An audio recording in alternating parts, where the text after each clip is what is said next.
ఊర్వశి ఎలా జన్మించిందో మీకు తెలుసా? హిరణ్యకశ్యపుణ్ణి సంహరించిన తర్వాత నరసింహస్వామి నరరూపం నరుడిగా, సింహరూపం నారాయణుడిగా విడిపోయి బ్రహ్మ కొడుకు ధర్ముడికి కవలలుగా జన్మించి బద్రీనాథ్లో తపస్సు చేయడం ప్రారంభించారు. నరనారాయణుల ఆ కఠోర తపస్సుకి హిమాలయాలు కరిగిపోవడంతో వారి తపస్సును భంగం చేయడానికి ఇంద్రుడు చాలా ప్రయత్నించాడు. రంభ, మేనక, తిలోత్తమ వంటి అప్సరసల్ని వారి దగ్గరికి పంపించాడు. ఆ అప్సరసల్ని చూసి నరుడి మనసు చెలించింది. అది గమనించిన నారాయణుడు తన తొడ నుండి ఓ అందమైన స్త్రీని సృష్టించాడు. తమ కంటే అందంగా ఉన్న ఆ అప్సరసని చూసి రంభ, మేనక, తిలోత్తమ తలదించుకున్నారు.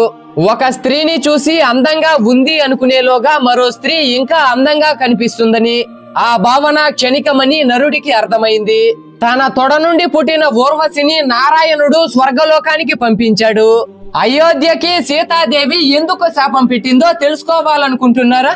అయితే నా పేరు కింద ఉన్న లింక్ ఓపెన్ చేసి పూర్తి వీడియో చూడండి.